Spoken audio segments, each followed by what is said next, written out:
So student अभी आगे अपन topic जो देख रहे हैं this is change in demand and quantity demand. ठीक है, चेंज इन डिमांड और चेंज इन क्वांटिटी डिमांड में फर्क है। एक्चुअली बच्चे क्या है कि डिमांड और क्वांटिटी डिमांड को सेम समझ लेते हैं, जबकि ये दोनों चीजें अलग अलग हैं। एक्चुअली क्वांटिटी डिमांड होती है प्राइस के कारण, और जो डिमांड होती है वो होती है अदर फैक्टर के कारण, यानी अदर देन प्राइस बोलते हैं इसको। ठीक है, तो हम अब इन दोनों में फर्क समझेंगे कि चेंज इन क्वांटिटी डिमांड कब होती है और चेंज इन डिमांड कब होती है। इसके लिए देखिए मैंने यहाँ एक चार्ट दे रखा है।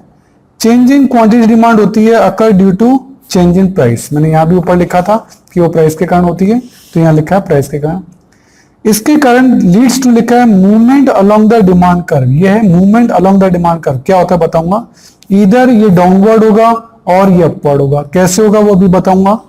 और डाउनवर्ड को आप एक्सपेंशन इन डिमांड भी बोलते हैं और अपवर्ड को आप कॉन्ट्रैक्शन डिमांड भी बोलते हैं। कैसे, वो सब चीजें अपन समझते हैं इस डायग्राम के अंदर। देखिए ये 0 या O है, ये एक्स एक्सेस है, ये वाई एक्सेस है। यहाँ आपकी सारी प्राइसेस आ रही हैं और यहाँ क्वांटिटी डिमांडेड आ रही है। ये आपका डी डिमांड कर्व है, ये आपका डिमांड कर्व आ रहा है। सही है, ये प्राइस है, ये यहाँ से 90 डिग्री पे यहाँ क्वांटिटी पे आ गई, ये P हो गया और ये क्वांटिटी हो गई। अब हम देख रहे हैं कि प्राइस यदि बढ़ती है, इंक्रीज होती है, ये यहां बढ़ के प्राइस यहां आ गई, तो आप देख रहे हैं कि क्वांटिटी क्या हो रही है, डिक्रीज हो रही है। Q से क्या हो गई, Q1।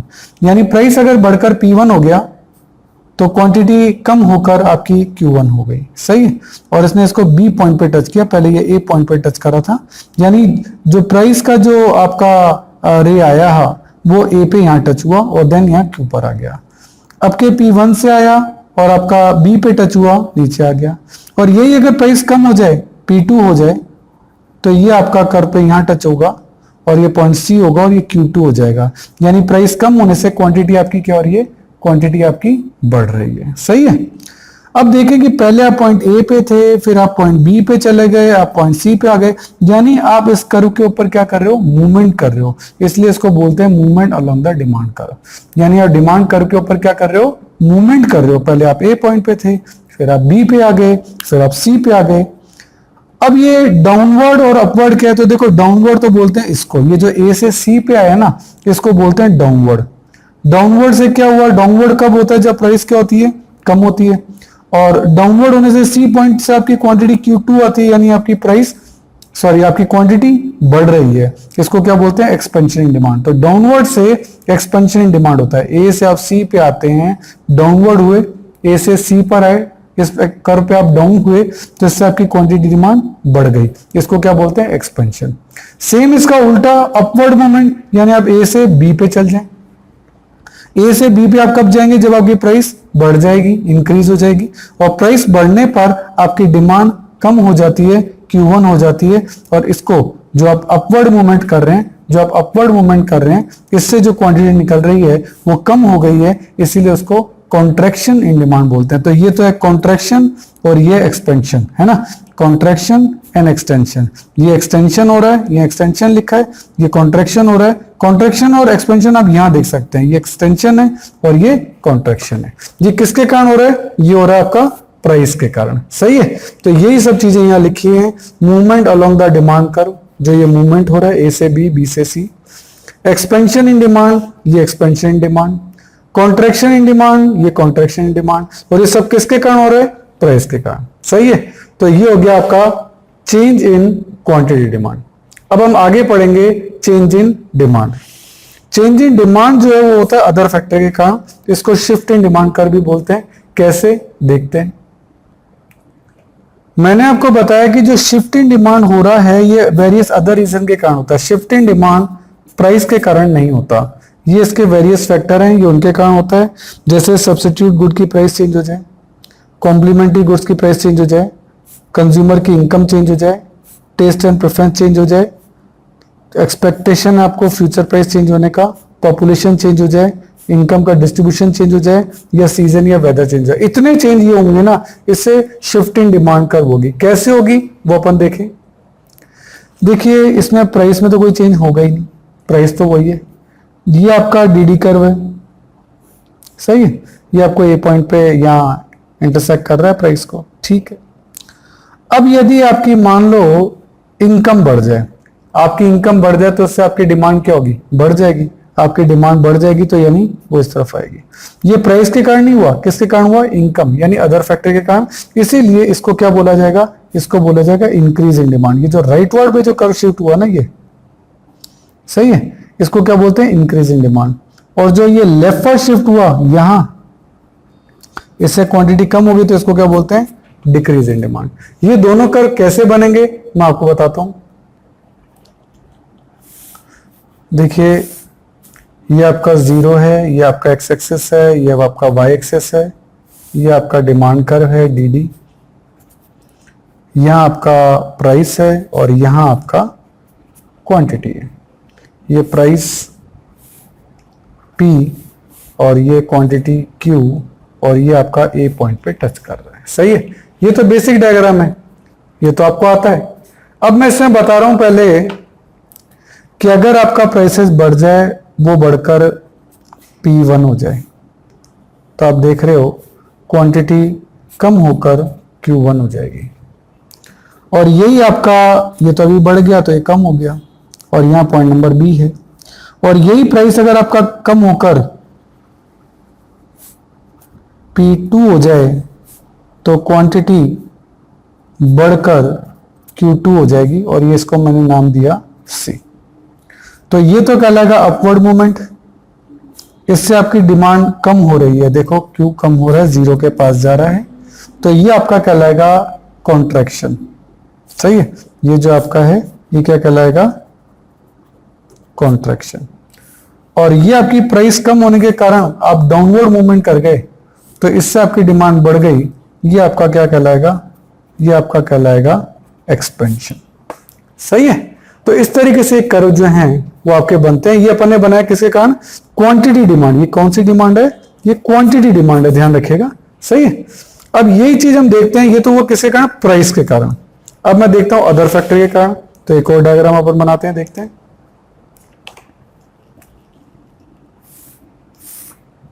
ये आपका 0 है, ये आपका एक्स एक्सिस है, ये आपका वाई एक्सिस है, यहाँ आपका प्राइस आता है और यहाँ आपका क्वांटिटी आता है। यहाँ क्वांटिटी आएगा, क्वांटिटी डिमांड नहीं आएगा। ये आपका डीडी कर्व है। सही है, अब आप देखेंगे कि आपकी प्राइस चेंज नहीं होगी। जैसे आपकी इनकम बढ़ गई, जब आपकी इनकम बढ़ गई तो आपका डिमांड बढ़ेगा और कर्व बन गया D1, और अब ये इसको टच कर रहा है यहां, तो आपकी क्वांटिटी बढ़कर पहले Q थी, अब Q1 हो गई। लेकिन ये प्राइस के कारण नहीं हुई, प्राइस तो वही है, प्राइस तो P थी, वो P ही है, लेकिन फिर भी डिमांड बढ़ गई। किसके कारण बढ़ गई? इनकम के कारण। ठीक है, तो इसको जो आप बोलेंगे, इसको आप बोलेंगे इंक्रीज इन डिमांड। इसको क्या बोलेंगे? Increase in demand. इसको एक्सपेंशन नहीं बोलेंगे, क्योंकि एक्सपेंशन तो जो ऊपर हो रहा था वो किसके कारण हो रहा था? वो हो रहा था प्राइस के कारण। और इंक्रीज जो होता है, जो राइट वर्ड, वो नए डिमांड कर्व बनने के कारण हो रहा है। पिछली बार डिमांड कर्व एक ही था, इस बार डिमांड कर्व भी शिफ्ट हो गया, इसको बोलते हैं राइटवर्ड शिफ्ट। सही है, वो तो था डाउनवर्ड शिफ्ट, इसको बोलते हैं राइटवर्ड शिफ्ट।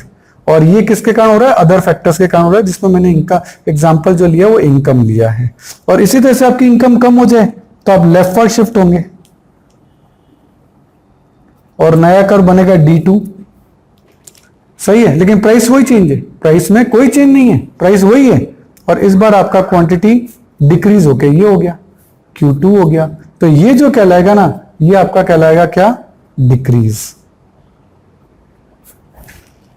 तो इनकम बढ़ने पे जो डिमांड का राइटवर्ड शिफ्ट हुआ, जब भी राइटवर्ड होगा वो इंक्रीज कहलाएगा, और जब भी लेफ्टवर्ड होगा वो क्या कहलाएगा? डिक्रीज होगा। इसमें डिमांड कर्व अलग अलग बन गए हैं, क्योंकि ये इनकम के कारण है। ये किसके कारण है? Due to income. ये इनकम के कारण हुआ है, और ये इनकम के कारण नहीं हुआ था, ये हुआ था प्राइस के कारण। इसलिए इसको इंक्रीज नहीं कहकर एक्सपेंशन और इसको कॉन्ट्रैक्शन कहा गया, क्योंकि ये प्राइस के कारण हुआ था। ये हुआ अदर देन प्राइस के कारण, ड्यू टू इनकम के कारण हुआ, या कोई और फैक्टर जो कि मैंने बताए हैं आपको, या वेरियस फैक्टर आपको बताएं कि ये इन सभी फैक्टर से हो सकता है। ये सब प्राइस के अलावा है, मैंने प्राइस पे क्रॉस लगा दिया है। इनके कारण होगा, तो अगर ये राइटवर्ड कर्व नया कर्व बनता है तो इसे राइटवर्ड शिफ्ट या इंक्रीज बोलेंगे, और अगर ये लेफ्टवर्ड होता है तो इसे अपन डिक्रीज इन डिमांड बोलेंगे, और ये प्राइस के कारण नहीं हुआ है। तो इसीलिए मैंने यहाँ जो चार्ट बनाया है उसमें लिखा है कि change in demand occur due to change in factor other than price, other than price लिखा है, उससे शिफ्ट होता है डिमांड कर्व या तो राइटवर्ड या लेफ्टवर्ड। आपने देखा कि या तो राइटवर्ड शिफ्ट होगा और या लेफ्टवर्ड। अगर राइटवर्ड शिफ्ट हुआ है तो इसको इंक्रीजिंग डिमांड बोलते हैं, ये देखिए अगर राइटवर्ड शिफ्ट हुआ है तो इससे इंक्रीजिंग डिमांड होता है, और यदि लेफ्टवर्ड शिफ्ट हुआ है तो इससे डिक्रीजिंग डिमांड होता है। तो आप देखिए अगर लेफ्टवर्ड शिफ्ट हुआ है तो इससे डिक्रीजिंग डिमांड होता है। सही है, तो इस तरीके से ये आपकी इंक्रीजिंग डिमांड और डिक्रीजिंग डिमांड की डेफिनेशन यहां दी गई है, वो इसी के बेसिस पे आप पढ़ सकते हैं। Increasing demand refers to the rising demand of commodity caused by due to any other factor other than price. Price के कारण आपकी डिमांड बढ़ जाए और आपकी डिमांड कम हो जाए, वही अदर देन प्राइस के कारण। ये प्राइस के कारण नहीं हो रहे हैं, ये अदर फैक्टर के कारण हो रहे हैं, और ये हैं वो सब अदर फैक्टर जिसमें कि प्राइस शामिल नहीं है, प्राइस इंक्लूड नहीं है। उसके बाद फिर इन दोनों का डिफरेंस वही बताया, तो ये आपका इसी के बेसिस पर हो जाएगा कि मूवमेंट जो होता है प्राइस के कारण होता है, शिफ्ट इन डिमांड प्राइस के कारण नहीं होता है। ठीक है, ये रीजन वगैरह इसके मिल जाएंगे। इसमें नया कर्व नहीं बनता है, इसमें नया कर्व बनता है, तो इस तरह से आप देख सकते हैं। आप यहाँ देख रहे हैं मैंने टेबुलर में भी इसका डिफरेंस दिखाया है कि प्राइस के कारण आपकी डिमांड अप डाउन कर रही है, प्राइस कम हो गए तो डिमांड बढ़ गई, प्राइस बढ़ गए तो डिमांड कम हो गई। यहाँ प्राइस तो सेम है, यहाँ प्राइस सेम नहीं थी, यहाँ प्राइस क्या है, सेम है, और उसके कारण प्राइस सेम है फिर भी डिमांड बढ़ रही है, यहाँ प्राइस सेम है फिर भी डिमांड कम हो रही है। तो ये increase demand decrease in demand ये ड्यू टू प्राइस नहीं, क्योंकि यहाँ प्राइस में कोई चेंज नहीं आ रहा, जबकि यहाँ प्राइस में चेंज आ रहा है। तो ये कहलाएगा मूवमेंट अलोंग द कर्व और ये कहलाएगा शिफ्ट इन डिमांड कर्व। सही है। इसके अलावा सब्स्टिट्यूट गुड और कॉम्प्लीमेंट्री गुड्स के अपन डायग्राम पहले भी देख चुके हैं, एक बार और देख लेते हैं। सब्स्टिट्यूट गुड आप जानते हो कि जब कोई गुड है वो यूज आती है, can be used in place of one another, है ना। जैसे इसका एग्जांपल क्या था, टी एंड कॉफी। सही है, तो प्राइस ऑफ कॉफी दे रखी है और डिमांड ऑफ टी दे रखी है। तो जैसे ही कॉफी की प्राइस बढ़ेगी, जैसे ही कॉफी की प्राइस बढ़ेगी तो कॉफी पीने वाले कहेंगे कि भाई अब तो कॉफी महंगी पड़ने लग गई, तो वो टी पीने चल जाएंगे, इससे टी की डिमांड अपने आप बढ़ जाएगी। यानी सब्स्टिट्यूट गुड्स के अंदर, दोनों गुड्स के अंदर जो रिलेशनशिप होता है वो पॉजिटिव होता है, तभी तो कर्व पॉजिटिवली जा रहा है। ये नेगेटिव कर्व होता है, डिमांड कर्व यही है, ये पॉजिटिव कर्व है। ये डिमांड कर्व है लेकिन किसका, सब्स्टिट्यूट गुड का।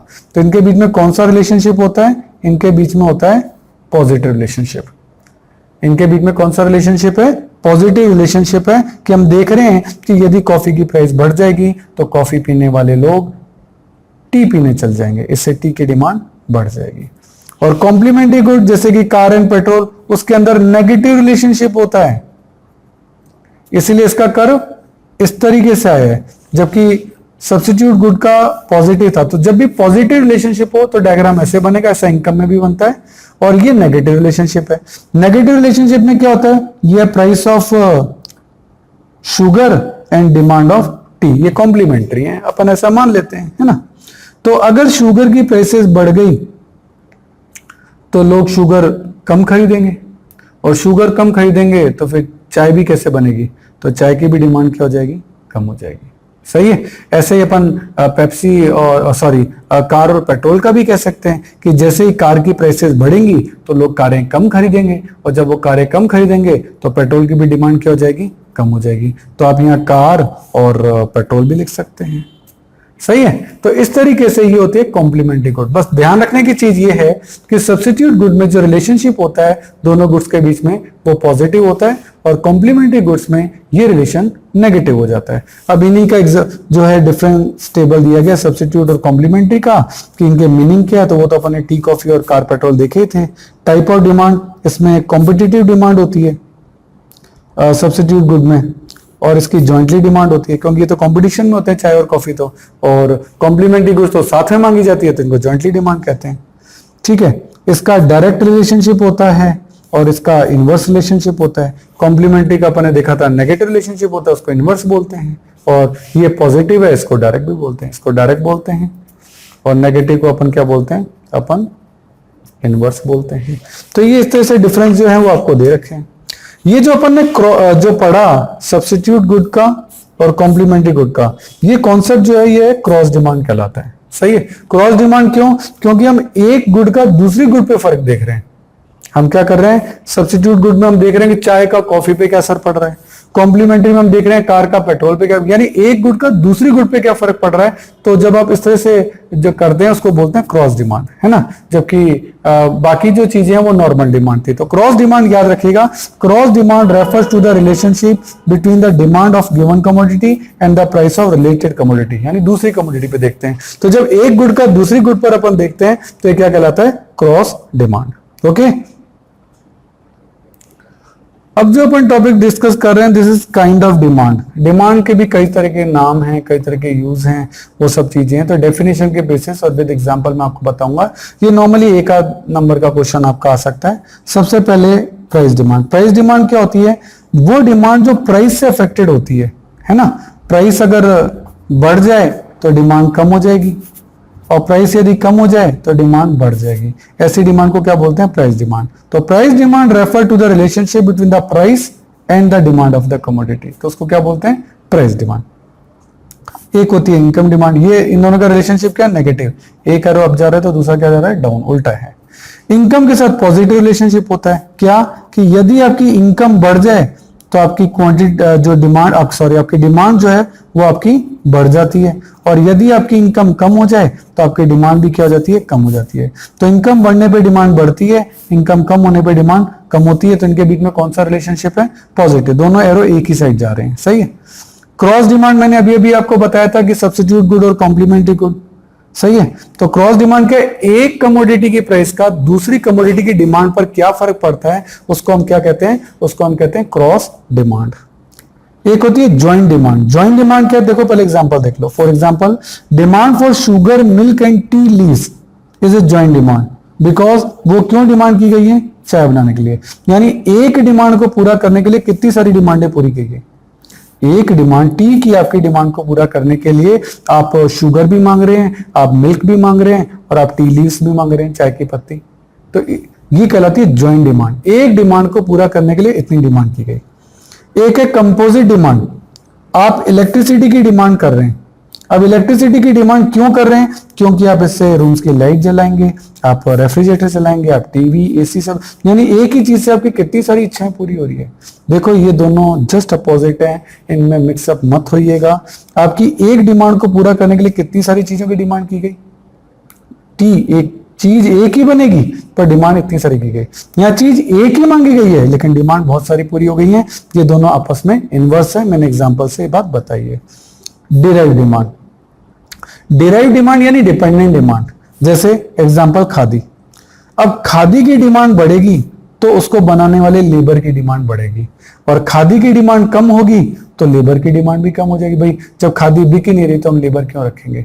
तो इसका मतलब लेबर की डिमांड जो है वो खादी की सेल पे डिपेंड करती है। तो ये क्या हो गई, डिपेंडेंट या डिराइव डिमांड हो गई।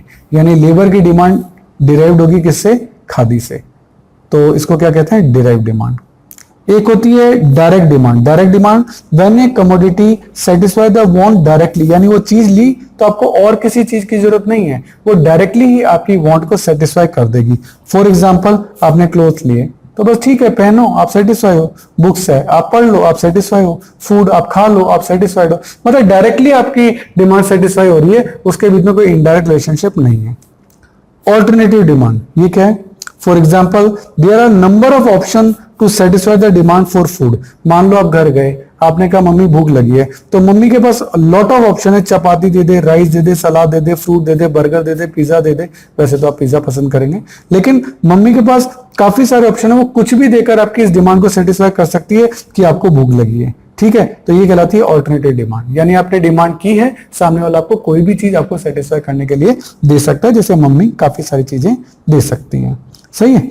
कॉम्पिटिटिव डिमांड, ये वास्तव में सब्स्टिट्यूट और कॉम्प्लीमेंट्री वाले में अपन ले सकते हैं। इसमें बेसिकली आएगा आपका सब्स्टिट्यूट गुड, चाय और कॉफी, है ना। हम ये देखते हैं कि जैसे ही चाय की प्राइसेस बढ़ती हैं, लोग चाय पीना कम कर देते हैं और कॉफी की डिमांड बढ़ जाती है। तो ये उनकी क्या है, कॉम्पिटिटिव डिमांड है, ये अपन को ध्यान रखना है। और नाउ अपन आ जाते हैं इस चैप्टर के लास्ट पेज पे। नॉर्मल गुड्स और इंफीरियर गुड्स में क्या फर्क है। देखो, नॉर्मल गुड्स तो वो होती हैं जिनकी इनकम बढ़ने पे जिनकी डिमांड बढ़ती है, वो नॉर्मल गुड है। ऑब्वियस है जब किसी पर्सन की इनकम बढ़ जाएगी तो वो उन चीजों का कंजम्पशन क्या करेगा, ज्यादा करेगा। बट इंफीरियर गुड का एग्जांपल है डालडा घी, डालडा घी, या अगर मैं ग्रीन की बात करूं तो फिर बाजरा। जब कोई गरीब आदमी खुशी से अपने बच्चों को तो डालडा घी नहीं खिलाता। अब यदि उसकी इनकम बढ़ जाए तो फिर वो डालडा ज्यादा थोड़ा खरीदेगा, वो क्या करेगा, वो डालडा तो अब खरीदना बंद ही कर देगा और खरीदेगा क्या, देसी घी। तो हमने ये देखा इनकम बढ़ने पर डिमांड बढ़ती है, लेकिन इनकम बढ़ने पर डालडा की डिमांड बढ़ती नहीं है, कम हो जाती है, क्योंकि वो गरीब आदमी क्या कहेगा, अब तो मैं अपने बच्चों को देसी घी खिलाऊंगा क्योंकि मेरी इनकम बढ़ गई है, तो डालडा की डिमांड क्या हो जाएगी, कम हो जाएगी। तो इंफीरियर गुड्स के मामले में ध्यान रखिएगा कि इनकम बढ़ने पर उनकी डिमांड क्या होती है, कम होती है। इनकम इफेक्ट इसका पॉजिटिव है क्योंकि इनकम बढ़ने पे डिमांड बढ़ रही है, और इसका नेगेटिव है क्योंकि इनकम बढ़ने पे इनकी डिमांड क्या हो रही है, कम हो रही है। इसमें डायरेक्ट रिलेशनशिप है, ऑब्वियस इनकम बढ़ने पे डिमांड बढ़ रही है। इसमें इनवर्स रिलेशनशिप है क्योंकि इनकम बढ़ने पे डिमांड कम हो रही है। ठीक है, तो इस तरीके से यहाँ आपका जो है नॉर्मल गुड्स और इंफीरियर गुड्स का मैटर है। तो इस तरीके से ये तो सब एक्स्ट्रा चीजें हैं, तो अपन पहले डिस्कस कर चुके हैं। तो कुल मिलाकर इस चैप्टर में अपन ने पढ़ा कि किस तरीके से डिमांड जो है वो उसके वेरिएंट्स क्या हैं, डिमांड के इंडिविजुअल डिमांड क्या है, आपकी मार्केट डिमांड क्या है, individual demand schedule, market demand schedule, individual demand का मार्केट डिमांड का, determinants of demand, individual demand और मार्केट डिमांड, और फैक्टर अफेक्टिंग डिमांड, क्यों डिमांड का right to left left to right जो है वो डाउनवर्ड स्लोपिंग होता है, उसको अपन आरडीएस कहते हैं, आरडीएस राइटवर्ड डाउनवर्ड स्लोपिंग होता है। फिर हमने पढ़ा डिमांड के एक्सेप्शंस क्या हैं, वो अपन ने देखे। उसके बाद अपन ने देखा कि चेंज इन डिमांड हो या तो उसको अपन ने देखा मूवमेंट अलोंग द कर्व भी देखा। फिर अपन ने उसको शिफ्ट इन डिमांड कर्व भी देखा जो कि ड्यू टू अदर फैक्टर होता है, जो कि मूवमेंट प्राइस के कारण होता है। देन हमने काइंड्स ऑफ डिमांड देखे, एक्सेप्शन ऑफ डिमांड। तो बहुत बड़ा चैप्टर है और ये एक क्वालिटेटिव टॉपिक है जो कि आपको ये बताता है कि प्राइस का डिमांड पर या इनकम का डिमांड पर क्या फर्क पड़ता है, पर कितना पड़ता है ये एक क्वेश्चन मार्क है। वो अपन नेक्स्ट चैप्टर में देखेंगे क्योंकि उसके लिए एक सेपरेट चैप्टर है इलास्टिसिटी ऑफ डिमांड, अपन उसको देखेंगे। ठीक है, तो यहाँ ये चैप्टर आपका एंड होता है। Okay, thank you.